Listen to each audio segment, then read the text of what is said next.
Heard of Q broadcast? It's taking the world by storm.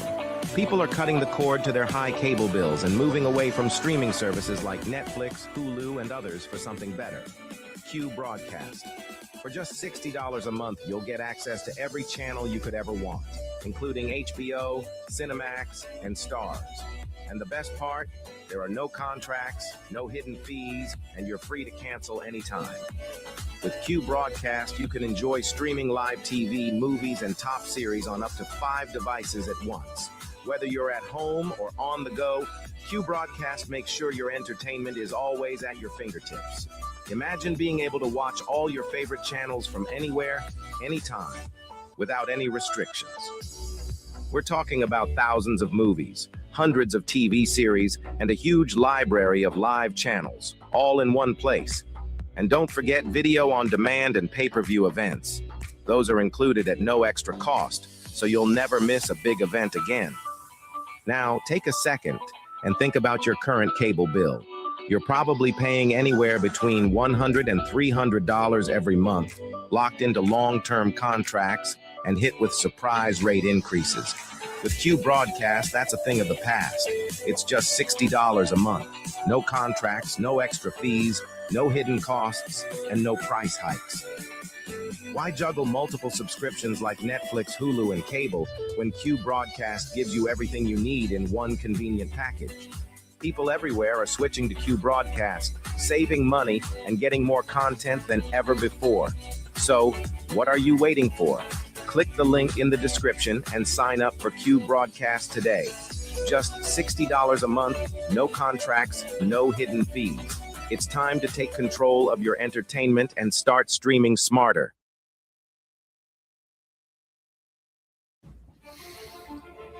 We live in a world where men are told it's harmless. It's just entertainment. But let's stop lying to ourselves. Pornography destroys. It weakens your spirit. It dulls your drive. And it robs you of what real intimacy is supposed to be. Every click is a step away from the man you're supposed to be. We can't call ourselves leaders if we are slaves to a screen. As someone that is prior service, I know all about discipline. And discipline isn't out there, it's within your mind.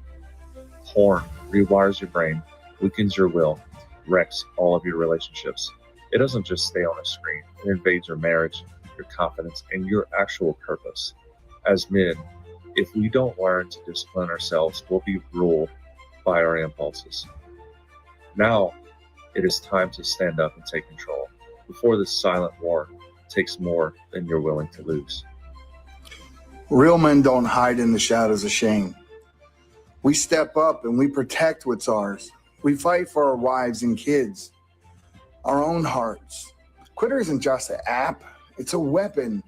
It's a tool used to break free and start living like the man that you're meant to be. The battle's here and it starts with you. You can stop living in shame and you can break free today.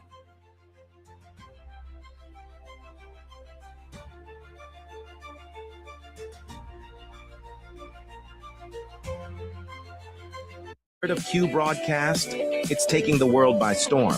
People are cutting the cord to their high cable bills and moving away from streaming services like Netflix, Hulu, and others for something better. Q Broadcast. For just $60 a month, you'll get access to every channel you could ever want, including HBO, Cinemax, and Stars. And the best part?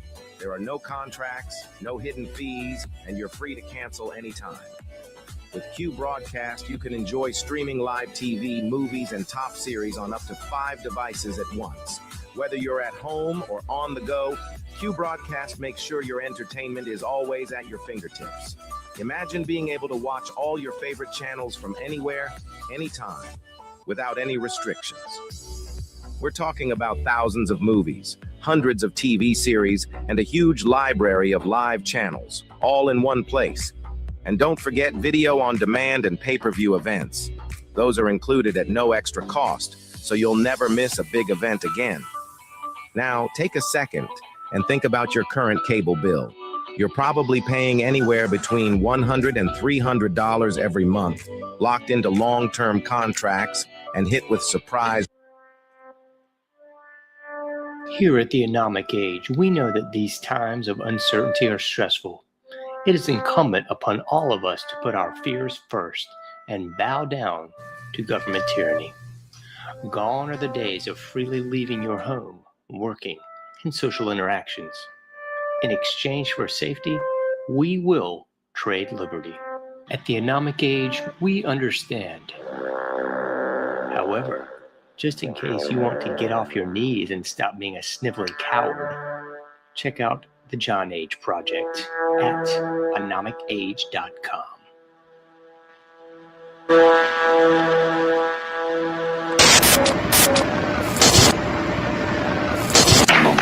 Meet Ann Morrissey, who is here with her daughter, Dareth. Dareth is 17 years old. Mrs. Morrissey, I don't have to tell you that most parents would be extremely depressed if their daughter came home one day looking like this. I assume that was your response. Shock, anger, depression? What was it? I was extremely angry. I really went bananas. Yeah, how old was she when this happened? Possibly 13, 14 years old. We're talking like it's a disease, isn't it? Well, Yeah. How did she explain it to you, Mrs. Morrissey? there was very poor communication until we went into counseling. And it almost broke up our family. But through counseling and Serena, I can understand it better. What do you understand?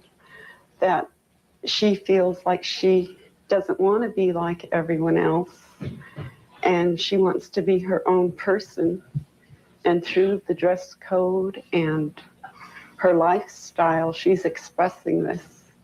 It doesn't conform with our rules, but we're learning to cope, and it's a very, very difficult thing.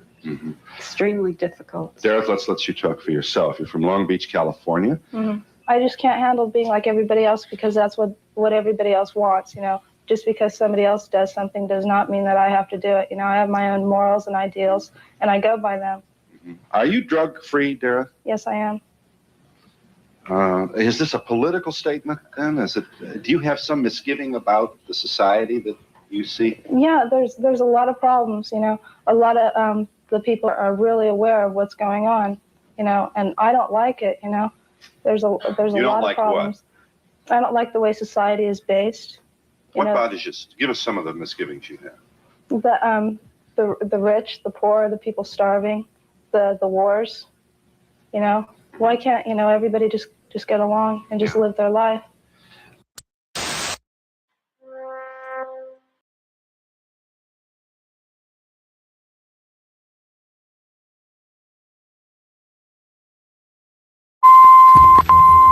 Talon, Real and Chevy.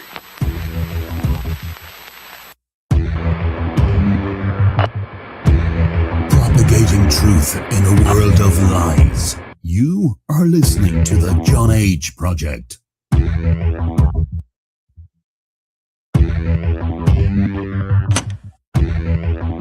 Trust no one. Trust no one. Trust no one.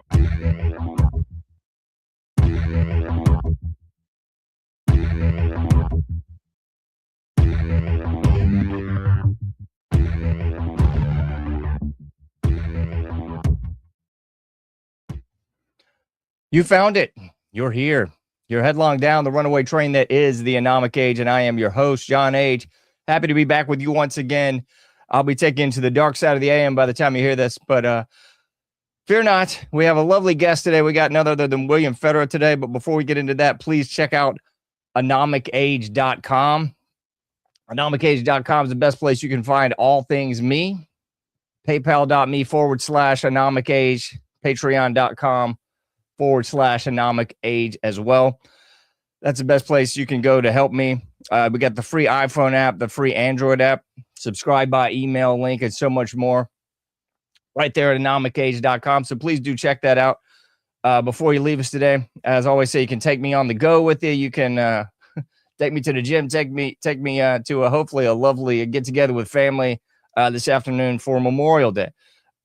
So without further ado, we'll get into our guests here. We got none other than William J. Federer. William J. Federer is a nationally known speaker, best-selling author, and president of Amerisearch, Inc., a publishing company dedicated to researching America's noble heritage. Bill has written or contributed to over 30 books and is a frequent guest on television, radio, and podcasts. He produces the How We Got Here video series for turningpointed.com. His American Minute feature is broadcast daily on radio and by the internet. His Faith in History television airs on the TCT network. Thank you so much. Thank you so much, Bill, for being with us today. Hey, it's good to be with you. I can't thank you enough for the time, especially on this Memorial Day. I know you got family and everything to hang out with, so thank you so much for the time, man. Well, it's great, and it's important to remember those that have given their lives for our freedom. One of the books I go through all the world's history, and I show the most common form of government is kings, or Pharaoh, Caesar, Kaiser, Sultan, Tsar. But power wants to concentrate into the hands of one person, and they rule through fear. And America, we broke away from the most powerful king in the world at the time, the King of England, and we flipped it and we made the people the king. So republics have citizens, and the word citizen means co-ruler, co-sovereign, co-king. So when we pledge allegiance to the flag and to the republic, we're basically pledging allegiance to us being in charge of ourselves. So America is an experiment of a polarity change in the flow of power. Instead of top-down, ruled by the government, it's bottom-up, ruled by the citizens, government from the consent of the governed. There's a great quote from Theodore Roosevelt: in no other place and at no other time has the experiment of government of the people, by the people, for the people been tried on so vast a scale as here in our own country. But we have threats wanting to flip us back to a centralized top-down, and not just nationally, but globally. And so there's this necessary pushback against globalists and their agenda, and that's where we're at today. But we want to remember and remind ourselves that the freedoms we enjoy are rare in world history, and we have them because of those that went before us willing to give their lives for our freedom. That's so true. And it kind of irked me. I don't know if it did you, but when the king came a couple weeks ago, you still had, I don't know how to say it. You still had the peasants groveling. The king shows up, and I'm like, what in the world? Did y'all miss it? We're 2026. We're not 1774 here. We don't have to do this anymore. But you had, members of the house and everything just out, praise the king. And I don't know. It just kind of got on my nerves a little bit. Well, it was funny because all the No Kings protesters sort of disappeared. It's like, where were you? Where were you guys a couple weeks ago? I was talking to a Father Calvin Robinson, Anglican priest. He's done YouTube videos. He's a big, tall, black gentleman. You may have seen him on YouTube debating at Oxford. Okay. And he moved to Michigan, and he's pastoring in Grand Rapids. And he told me, I can't go back to England. I'm like, why? He goes, censorship laws. 16,000 people are in prison today in England, some for as little as liking a post or forwarding a tweet. They're in prison right now for forwarding a tweet. And one girl had her friend raped by a Muslim immigrant, and she said that man was terrible. And the police raided her house and arrested her for saying that this guy that raped her friend was terrible. It is totally flipped. And of course, when I wrote a whole book on the history of Islam, whenever they would take over a country, the subdued people were forbidden to insult them on pain of death. And so when we see Western countries being really careful not to insult them, we're posturing ourselves as already having been conquered. And so anyway, in America, we still have the ability to tweet and like posts, although if you still have people being censored. I just saw a report where some TikToker was comparing the Bible to the Quran, and TikTok permanently banned him. And it's like, wow, we still have this censorship creeping in America. But again, the freedoms we enjoy are rare in world history. They don't exist in North Korea. They don't exist in China. They don't exist in Iran, where earlier this year, 50,000 young people, mostly under 30, were killed by their government. Doesn't exist in Nigeria, where whole entire towns are being wiped out by Muslim Boko Haram. And so, again, we have freedoms in America. We need to appreciate them. And there's a Bible verse that says, a good man leaves an inheritance to his children's children. So if we're really good, we're not going to just sit back and waste away our opportunities. We're going to try to defend and pass these freedoms on to our children. That's so true. I hope that's what we can see.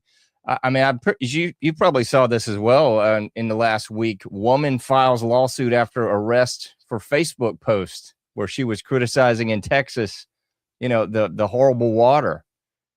And I couldn't believe that one. And then, and this one's in Florida, Port St. Lucia, where they had an HOA trying to say that you couldn't have guns in the area. You couldn't open carry, you couldn't conceal carry, you couldn't do anything in this HOA. And I was like, good grief. Again, are we back to King George here where we can't? It's just getting kind of crazy. Well, one of the quotes that the founders used was, the price of liberty is eternal vigilance. In other words, everybody has to keep pushing back. I think of it as a picnic, and you have barbecue and your blanket, it's out all on the ground, and there's dogs around. And as long as you're there, they'll stay at bay. But if you say, oh, I forgot something in the car, I'm going to leave all this food and then go to my car, it's like, guess what? They're going to come and steal your food. And so you have to be eternally vigilant. You have to keep guarding these freedoms, and it takes everybody willing to push back. I was reading where in Pakistan, like 1,000 young girls a year are kidnapped from Christian homes and forced to become Muslim brides. And then I talked to somebody that works with Exodus 51. There are 4 million Christians as slaves in Pakistan making mud bricks their entire lives. And for $430, you can ransom a Christian out of slavery. Eric Metaxas is a friend of mine, and he works with Christian Solidarity International, and they raise money to ransom Christians out of slavery in Sudan and Mauritania and Niger. And so the Muslim will do the same thing. They'll enslave people even today because Muhammad owned slaves. And so slavery is okay because Muhammad owned slaves. They've never had a 13th Amendment in Islam. They've never had a civil war to get rid of slavery. And since Muhammad owned slaves, they don't see a problem with it. But again, we have a 13th Amendment. We fought a civil war to end slavery. We need to appreciate these freedoms that a lot of people spent a lot of effort to give us.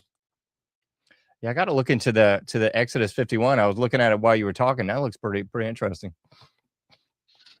Yeah. I mean, you think of that today, and yeah, the Pakistan situation is I've talked to where Christians can't get jobs higher than a Muslim, and so they'll take menial jobs, and the women will take jobs as cleaning ladies or house servants.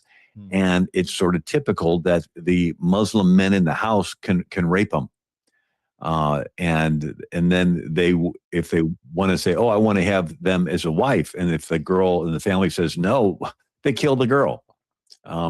It's a totally different belief system than the Judeo-Christian belief system. I was talking to a Pastor Greg Young. He's got a radio program. Can't remember the name offhand, but he's out of Texas. And he does a lot of work in India with different tribes. And he says that he digs wells in villages, because if there's a Christian village and there's no well, and the women have to walk. They'll get raped on the way to another town's well, and they'll get raped on the way back. Good grief. And he says, if we get to dig a well in their own village, they don't have to go. And it's like, yeah. And it's like, obviously the media doesn't talk about these things, but this is the situation for most of the world and for most of world history. And, I recently, as you mentioned, a weekly video for Turning Point Education. We did a 3-part series on the Barbary Pirate Wars. Mm-hmm. And how Muhammad went from being a religious leader to a political leader to a military leader. And Muhammad robbed caravans. And he had the Battle of Badr, he had 300 defeat 1,000. And he gets verses from his Allah, like Surah 3350, Allah has given you the slave girls as your booty. And so then they would rob ships on the Mediterranean. People forget in the year 846 AD, 11,000 Muslim pirates went up the Tiber River and sacked Rome and sacked the Basilica of St. Peter's and trashed the bones of St. Peter and St. Paul. It was after that Pope Leo IV built a 39-foot wall around the Vatican. But they would capture Christians and then sell them into slavery in Africa. And so there were Catholic orders throughout the Middle Ages called the Trinitarians. And the head of the order was called the ransomer. And they would collect alms and donations at church services to ransom back your Christian friend that was captured from a Greek island or an Italian coast. Or Miguel de Cervantes was ransomed back. He had been captured. Vincent de Paul, St. Vincent de Paul hospitals are named after him. He was a Muslim slave for a while before he was ransomed. And so you had the European powers would pay annual tribute to the Muslim pirates to leave their country's ships alone. And Sweden, Norway, England, Spain. But when America broke from England, we were no longer covered under the English tribute payment. And so that's when the Muslims began to capture American ships. Mm-hmm. The Betsy and the Polly and all these different ships, and they would demand tribute. And we were paying 20% of our federal budget to these Muslim pirates. And the day after Jefferson's inauguration, he gets a demand from the Pasha of Tripoli for $250,000 extortion tribute payment. And Jefferson said, I did the only reasonable thing. I sent in a squadron of our ships, Navy and Marines, and it was the Barbary Pirate Wars. Mm-hmm. And anyway, it's when you get into the history of it, it's like this was the first foreign war after the revolution. And President Obama, in his speech in Cairo, he said, Morocco was the first country to recognize America's independence. It's like, yeah, because they were demanding tribute, because they said, well, you're not covered by the British tribute payment anymore. So it's sort of interesting when you unpeel the layers of history. Yeah. It's so fascinating because history so often in America is taught is very bland and boring. And at least in public schools, I always say K through 12 indoctrination, college, university weaponization, because that's kind of how it seems to be. But like you said, there's so much history and even so much going on today. Like you mentioned, with these Christians still being enslaved and still being raped and tortured and maligned all over the world. But that's not the media, and that's not the narrative that we get pushed at all in America. That's not on my feed. I don't know if it's anybody else's algorithm is working that direction, because none of that is getting pushed at all. Yeah, well, they teach history boring on purpose. Yep. Because they want people to not know it. It's sort of like the new math. They want to get it complicated on purpose so kids won't learn.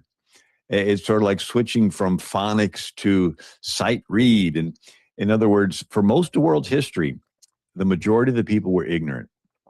Only 1% of Egypt could read back during the Pharaoh's era. And the scribes spent their whole lives studying hieroglyphs, and it was their career. And they actually wanted to keep the hieroglyphs complicated on purpose as job security.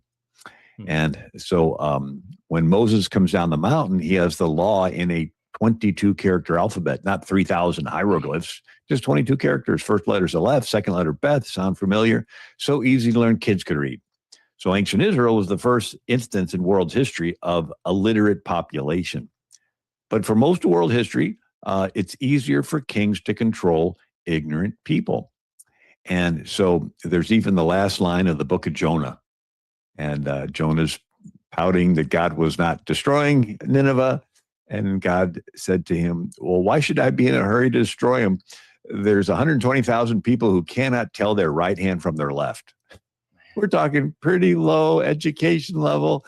And so the situation was, as America comes along and we teach people to read, and then we set up public school systems, it's like, oh, darn, we have an educated populace. What can they do to get the population ignorant again? Teach this new math that nobody can understand. Teach this sight read where they can, only learn 300 characters at the max. They don't know phonics, and then teach history boring on purpose. It's actually a concept called deconstruction, where you separated people from their past, get them into a neutral where they don't remember where they came from, and then you brainwash them into the future you have planned for them. It's a sales technique. If I was a toothpaste salesman, the first thing I'd do is tell you negative things about the toothpaste you're currently brushing with. You're still brushing with that stuff? Haven't you read it? It'll eat the enamel off your teeth. You're like, oh, really? And now you're repulsed by it. And I have you in a neutral position. Like, okay, what are all the toothpastes out there? I haven't been keeping up. Then I can give you my pitch for this brand new tartar control breath freshener toothpaste. So it's sort of a drive neutral reverse. So they go into the classrooms and tell the kids negative things about the founding fathers. They took land from India and sold people into slavery. They were chauvinists. These kids are like, ooh, they're bad. Forget the fact they gave you a country where you're a citizen, which means a co-king.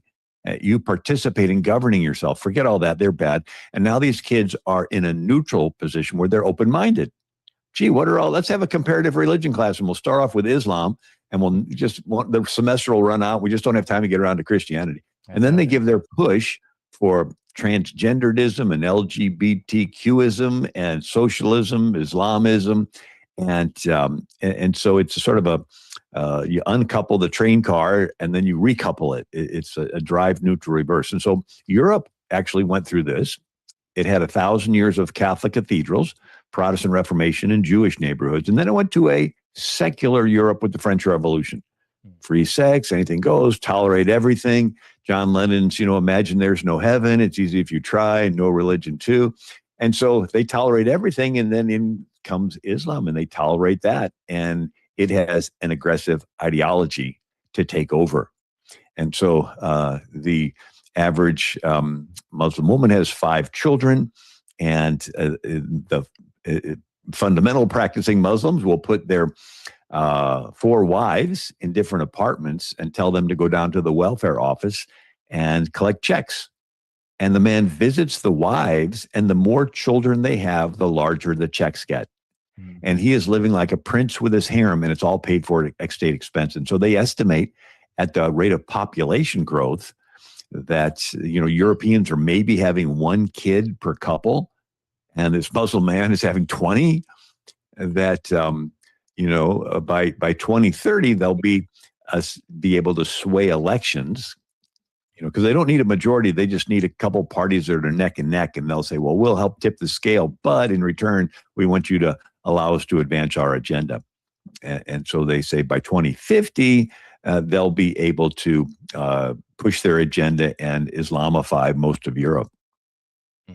So it's a drive neutral reverse. So it went from a Judeo-Christian past to a secular, tolerate everything present, and then it turns into a Sharia future. I love how you laid that out, in a way that everybody can understand it, because it's really just like advertising. It's like you said, you get a kid in high school and you're not wearing those shoes, are you? As the Nike commercial, you're not wearing those Jordans. You should wear these Jordans. And then, people have this idea that it's very complex and but it's really simplistic. They do it kind of Pavlovianly just to get the slaves to fall in line. I think that's the best way to say it. Yeah, it's interesting. I'm writing another book on psyops and psychological operations, and it actually started with marketing. Go ahead. So, in the 1800s, you had Wells Fargo wagon, Sears catalog, and they would tell you every detail about a Singer sewing machine, and you would make an informed purchase. But in the early 1900s, you had magazine ads where they would say nothing about a product. They would just make it look like everybody's using it. And then you would feel like everybody's doing it and you want to fit in with the group. And the whole marketing, the whole fashion industry is based on this. So it started with Sigmund Freud, a psychoanalyst that studied group psychology and found out that we are group creatures. We want to be accepted by a group and we fear being rejected by a group. And that simple concept was taken by Sigmund Freud's nephew, Edward Bernays, and put into marketing. And so one of the classics was Crisco. Nobody knew what was in Crisco, but they would do magazine ads with happy families and delicious looking food and make it appear that everybody's using it. They even invented a fake word, vegetable based. Oh, wow. Nobody knew what that meant. And so here they were. They marketed it so well, it put out of business the lard industry. So do you know what Crisco is? It's cottonseed oil. In the deep South, they harvested cotton and they had mountains of useless black seeds that they would mush into this blacky, mucky oil they would use in factories and machinery. Nobody ate that stuff, but somebody had the idea of bleaching it, called it hydrogenated seed oil or industrial seed oil, and we've all ingested it. So you go from knowing everything about a product, like a sewing machine, to nothing about a product, and you're putting it in your body because you think everybody else is doing it, but keeping up with the Joneses. And so this concept of manufacturing your perception of what everybody else is doing is what Edward Bernays did. And so he even talked about women's shoes. He wrote a book called Propaganda in 1928. And he says, women go into a department store and think they're picking out shoes. They're not. The shoes were picked out for them by the marketing executive who paid the actors to put them on, who paid the photographer to take the pictures, who paid the magazines to print it. The women see it, and it looks like everybody's adopting this fashion, and then they end up, and he says that you simply apply this to politics. And you silence voices that you don't like, and you magnify others, and now it's all done online. That's why they want to censor voices, throttle back your reach and everything, and then magnify other voices so that the typical viewer gets the impression, well, gee, everybody is buying into this. Everybody's getting the vax. Everybody's wearing this on their face. Everybody's going along with this political ideology. And then they feel these are powerful tools. And they use them in classroom. It's called behavior modification or social emotional learning, where they'll celebrate a child if he comes out with an alternative sexual identity, and they'll shame a child in front of the group if he holds old traditional values. And none of the kids want to be shamed, and everyone wants to be celebrated. They all want to be invited to the party and everybody sing happy birthday to them, and nobody wants to be left off the team. And so they manipulate this child's desire to be accepted by a group to push a political agenda. It's called social emotional learning. And then they do that nationally. One of the comparisons I use is World War II prisoners of war and Korean prisoners of war. The World War II prisoners are in barracks like Stalag 13 and Hogan's Heroes, and they were treated bad, but they had their buddies in the barracks. The Korean War, they would isolate prisoners for days, weeks, months, until they just craved another human interaction. They just wanted to be one of the group, be one of the buddies, have a slap on the back. And when they were at this vulnerable, emotional place, they would bring them into a room full of guys who had already caved. And before they could be accepted in the group, they had to reject America. Okay, America's bad. Is America terrible? All right, you're one of us. And it went into their psyche. So even after they were rescued, they still hated America. And so psychologists studied this. And so one of the studies they did was the Solomon Asch conformity experiment in the 1960s, where they would do it on college campuses. They would have pull 8 students into a classroom. 7 had been paid ahead of time to be actors. 1 was a naive participant. And the teacher would put 2 cards on the front desk. 1 card had 1 line, and the other had 3 lines, 1 shorter, 1 longer, 1 the same. And beginning with the paid actors, one by one, they would say that the shorter line was equal to the first line. And by the time it got around to the 8th naive participant, 30% of them would deny their own eyes to fit in with the group. They're looking at the lines. They are not equal, but yet they would doubt their perception. Well, these people must know more than I do. And so they would go along with the group. Now, if only one of the other 7 objected, it went from 30% down to 5%.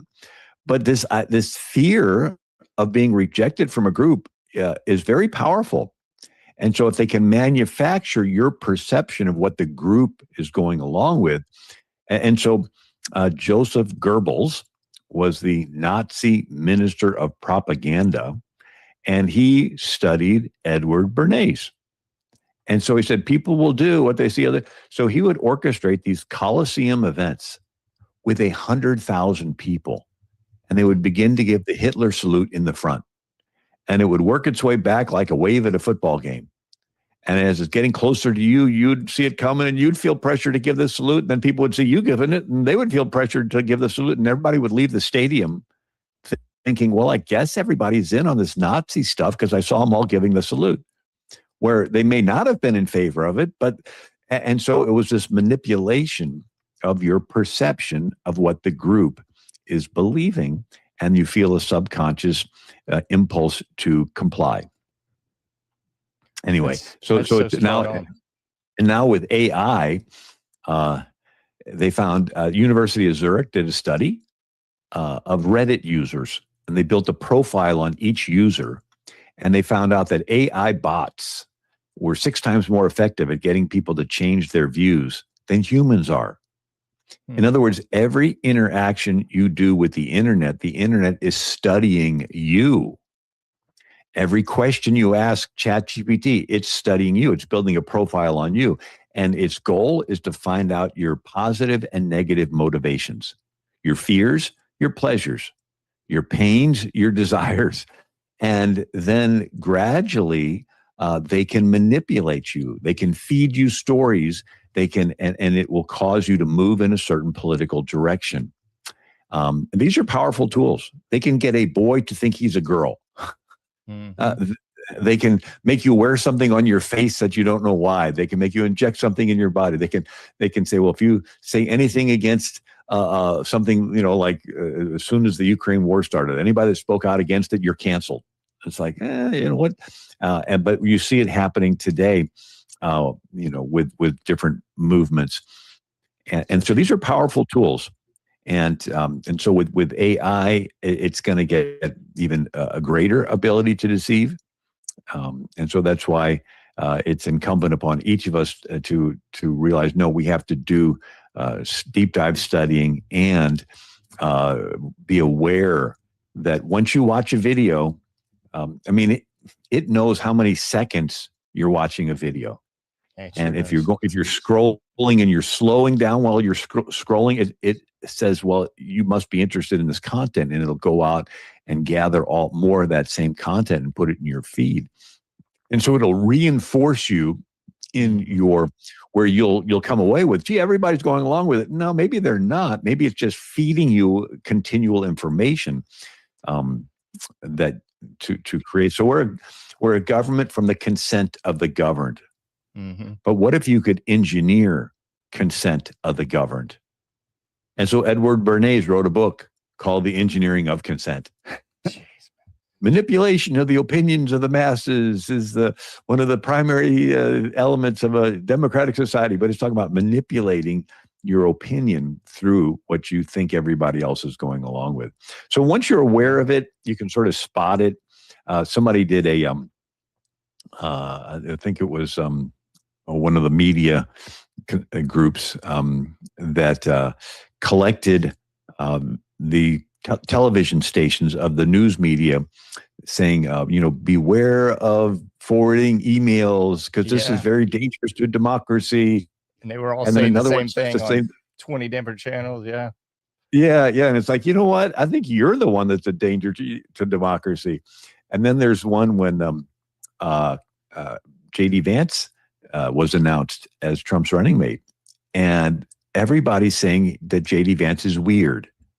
Kamala Harris, he's just weird, and Tim Walz, he's just weird, and it's like all of a sudden that's like and then when the South African president was confronted about the killing of people in South Africa, they said, "Oh, the president did an ambush, another ambush in the Oval Office. Trump ambushed the president." So, and then another one was the Democrat convention. And they said, it was electric. Oh, there was electricity in the air. It was like, but it's like, they just get the memo.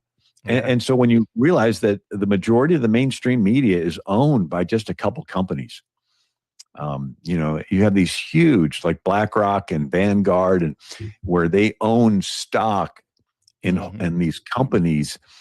And so these are mega corporations that we think, oh, well, we'll flip the channels and look at them, but the majority of them are owned by the same people.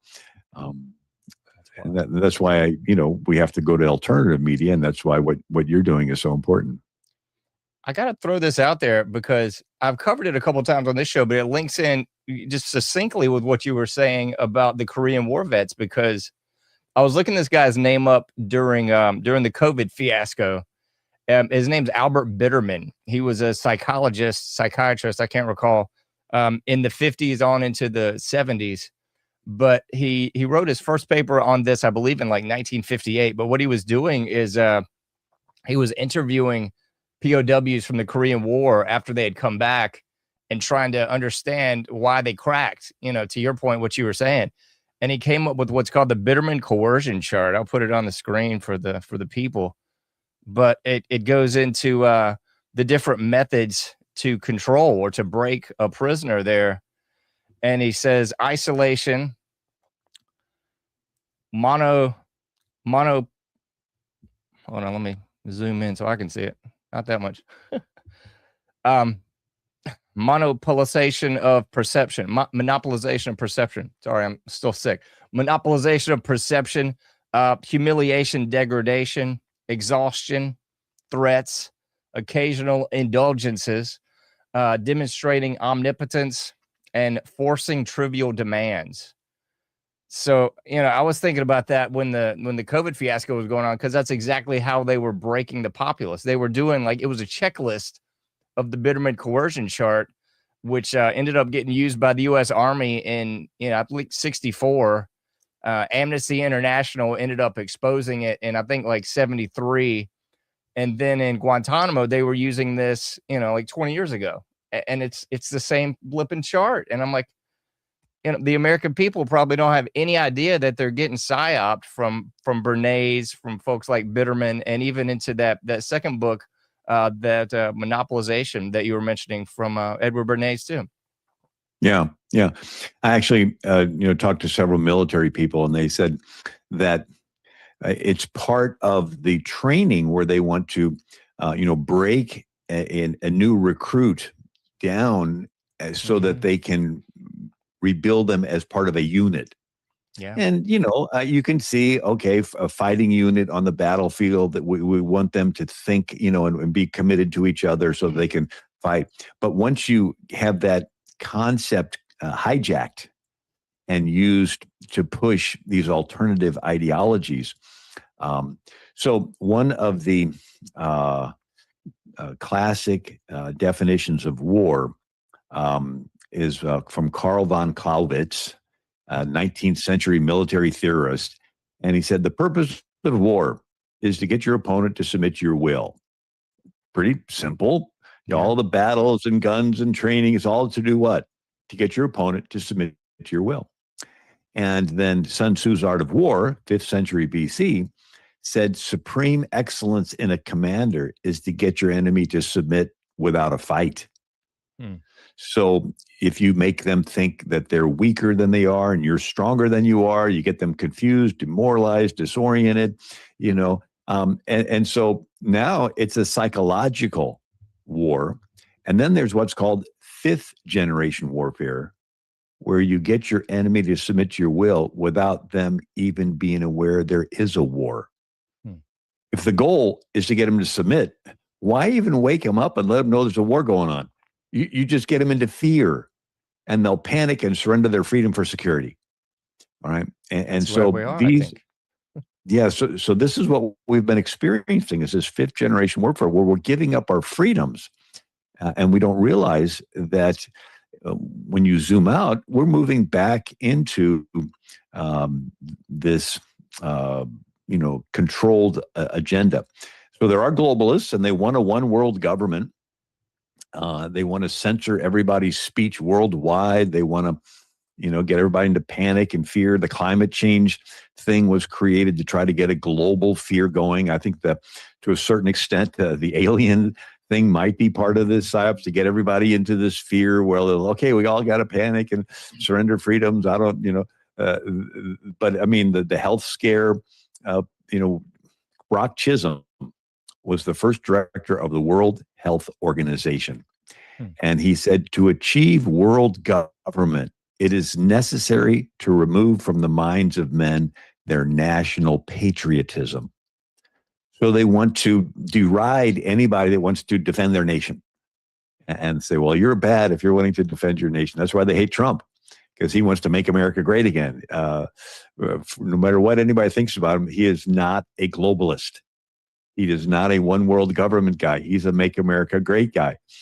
And so he's standing in the way of their globalist agenda. But there's a battle going on. And if America were ever, and I do point out how unique Trump is. I ran for Congress 3 times. I had to raise millions of dollars. Didn't win, but came close. But to run for president, you have to have billions of dollars. And it's a relatively small pool of individuals that have that. And if you don't have that amount of money, you have to go to those that have it and trade. Say, okay, you give me your money and I'll vote for your agenda. And so Trump didn't have to do that. And the tricks they do, I mean, who else could cough up $450 million for a bogus fine for listing your property more than it's worth? I mean, everybody that sells a house lists it for more, figuring you're going to get talked down. Anyway, but anyways, but there are globalists, and they want to get people into fear to surrender freedoms. And anyway. It seems so weird to me. It's very analogous to like the struggle sessions, because you see so much of this online now, especially where it's exactly how you describe with the Bernays stuff. It's like, you don't think that, do you? And then all these ridicule comes, and they public shame you on the proverbial town square now if you believe X or believe Y, and it's all very algorithmically controlled. So I mean, if you're on the left, it's going to feed you a certain thing. On the right, it's going to feed you a certain thing, and either way, it's the struggle session again. It's kind of pushing people into that funnel of right left paradigm. You can only think in this very duality sort of way. It's really bizarre. Yeah, they actually want a radical left and a radical right, so they can pit them against each other and create domestic crises. Exactly. And so these tactics were they were actually used during the colonial era. In 1714, the British founded a trading post in Bengal, and the trading post turned into a trading fort, turned into them having guns, turned into them siding with one kingdom and giving them guns, but then later siding with another kingdom and giving them guns, and then stirring up animosity between the kingdoms. And they would fight each other and bloody and weaken each other. And then the British could easily conquer both of those weakened kingdoms.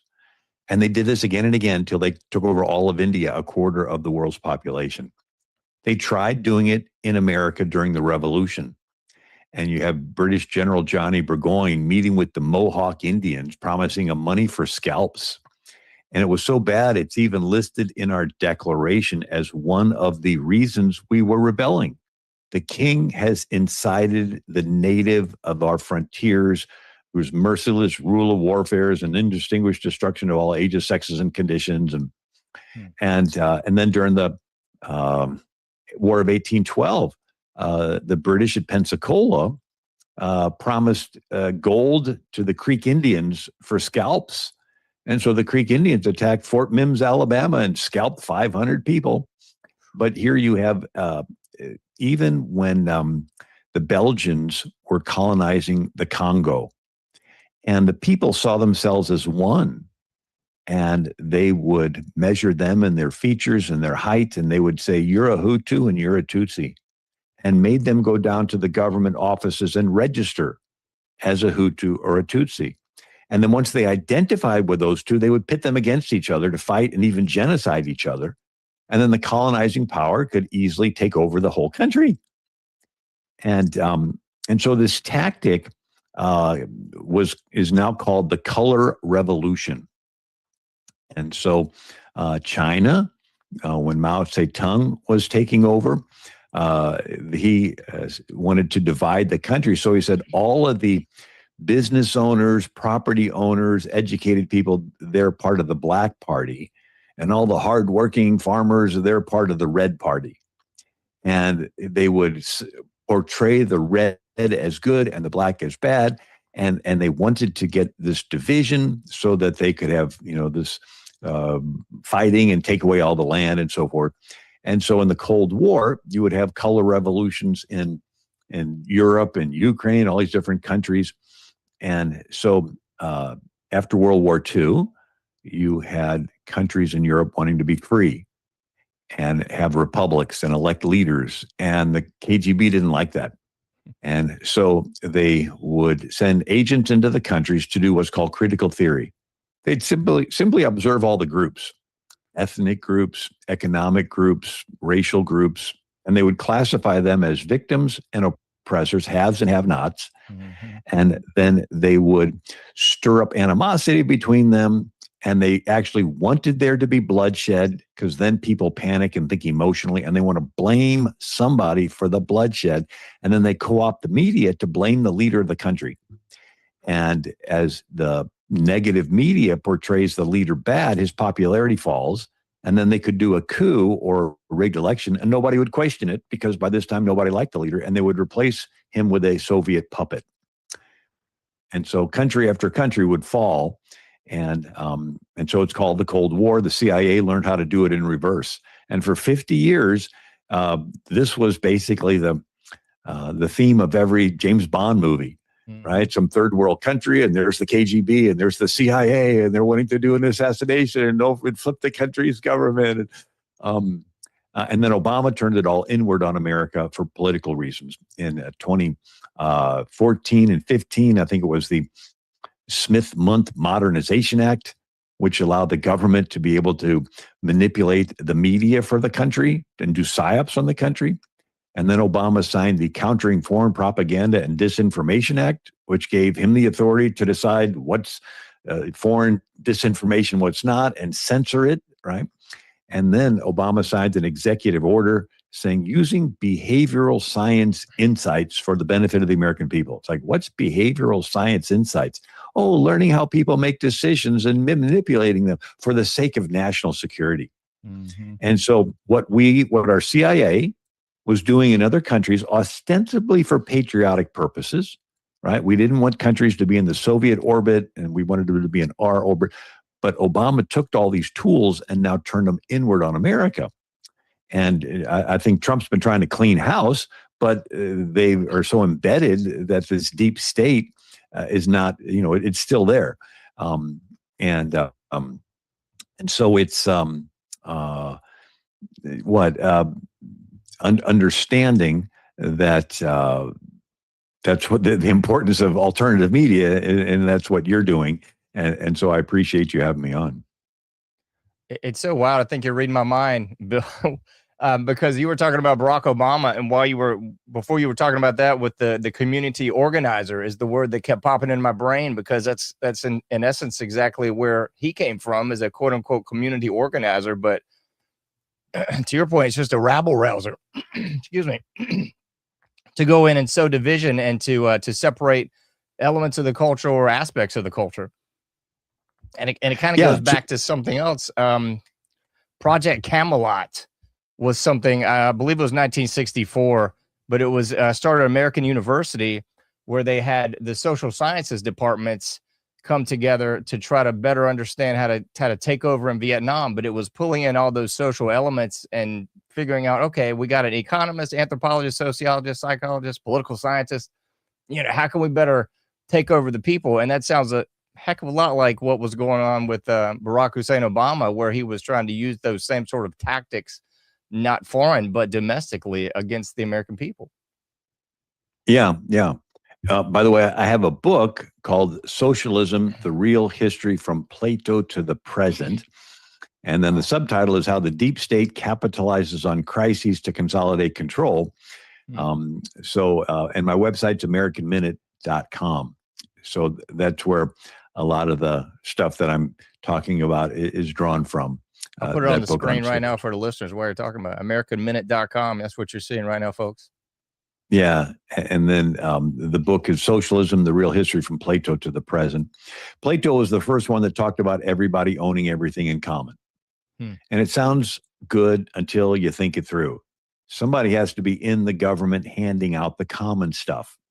And they're always going to be tempted to give a little extra to their family and friends on the side and hold back from someone they don't like. Before you know it, it gets discretionary. And the saying is, he who holds the purse strings has the power. So every attempt at everybody owning everything equally always ends up with a deep state bureaucracy passing out favors to their friends, inside trading, and weaponizing the government against their political enemies. And so I go through, the different attempts in the ancient world, and then and it was all theoretical. You have Sir Thomas More writing The Island of Utopia in the early 1500s. This is shortly after Columbus discovered America. And so the word utopia means nowhere. And it's a fictitious island off the coast of South America. And it's a dialogue telling about utopia from a traveler named Hythlodaeus, which means peddler of nonsense. But on this island, everybody owns everything in common, except there's a ruling class that decides who gets what. And he says everybody is tracked everywhere you go with an internal passport. And everything is owned in common, and it's the ruling class that decides who gets what. Everybody lives in identical 3-story housing. They all wear identical clothing. The government decides who gets to have children. Then the government takes the children away from the families and indoctrinates them into becoming the worker class. And so everybody thinks that he wrote it. Sir Thomas More wrote it as a veiled criticism of Henry VIII, and Henry VIII had Sir Thomas More executed. And so then you have Sir Francis Bacon, and he writes The New Atlantis, because Plato had referred to Atlantis as the ideal structured society, and he viewed democracy as unstructured chaos. And so Sir Francis Bacon has a fictitious island in the South Pacific that's structured a little more scientific careers, but the government decides everything. And somebody wrote a satire on that, Jonathan Swift's Gulliver's Travels. Yeah, okay. And the word Gulliver means gullible traveler.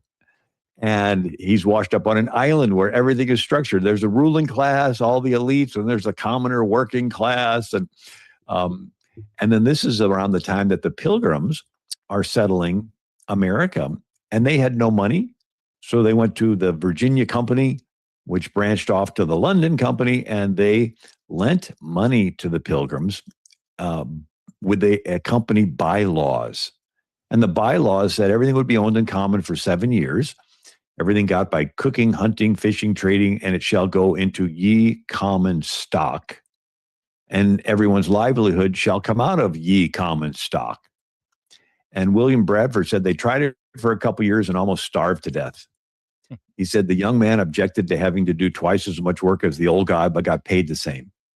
And the old guy objected to being classed in labor with the younger ones and considered it a indignity. And the women objected to having to wash other men's clothes. And nobody wanted to plant corn. And they starved through the winter. And then William Bradford said, after much discussion, it was decided that every family would get their own plot of land.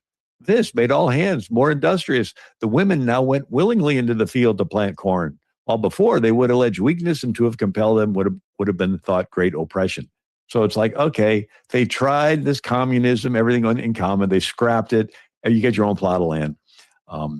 And then there's the French Revolution. And so their motto is liberty, equality, fraternity. It sounds good, doesn't work. Liberty and equality are experienced individually, and fraternity is their word for socialism. It's the collective, it's the group, it's the mob, it's the state. And when the benefit of the collective outweighs the benefit of the individual, the collective can crush your individual liberty and freedom, take away all your personal property and redistribute it and kill you.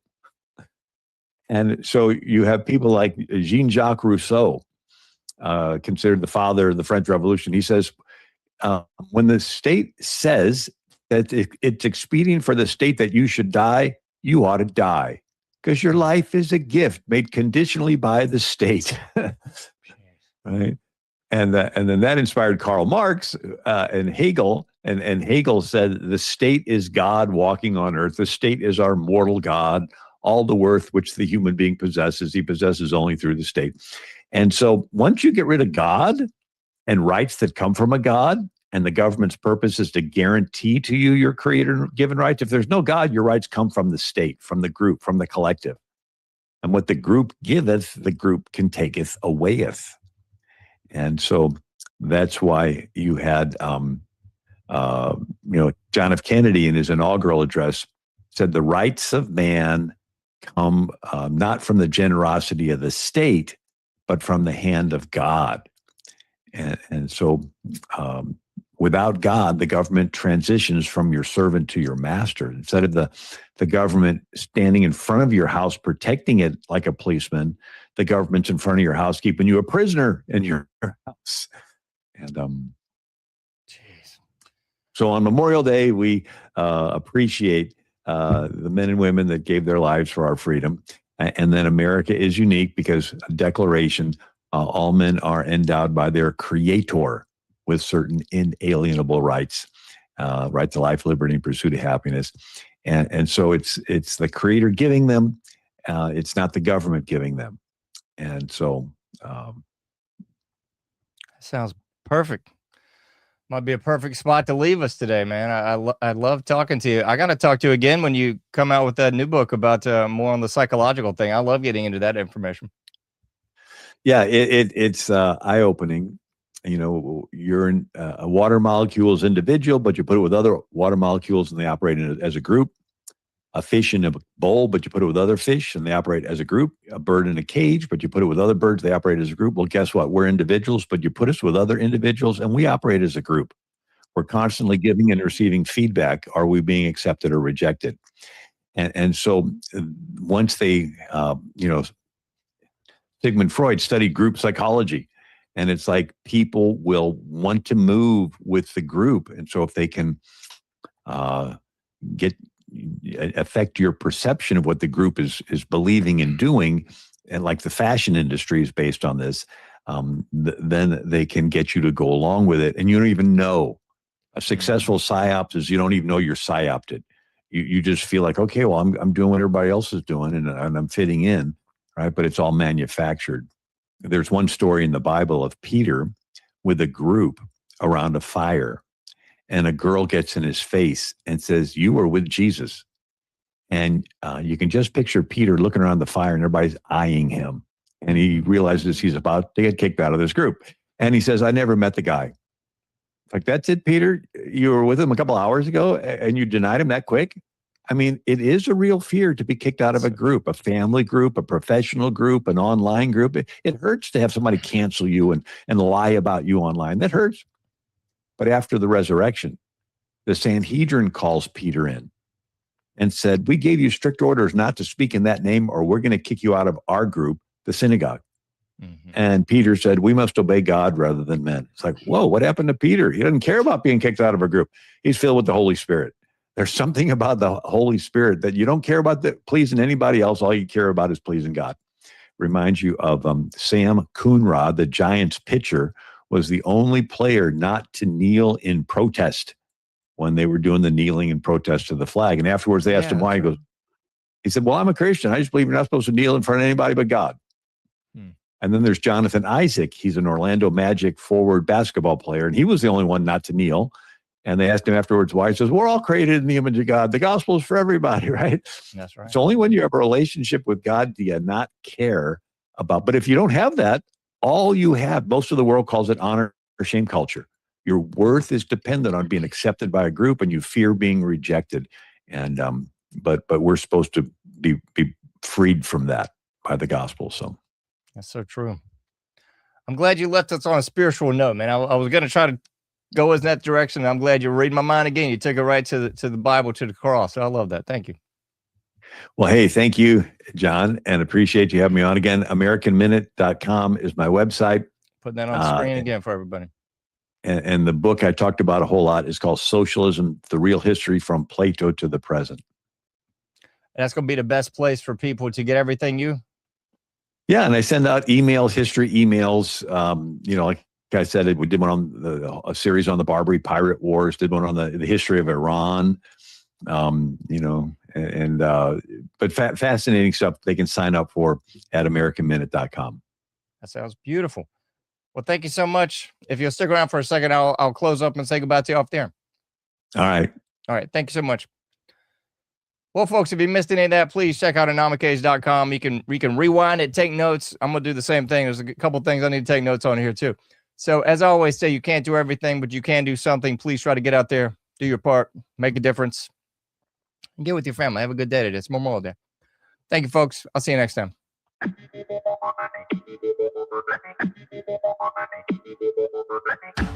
Thank you for listening to The Anomic Age, a John Age project. For past shows, further info, and to comment, go to anomicage.com. That's ANOMICAGE.com. Till next time, thank you for listening to The Anomic Age.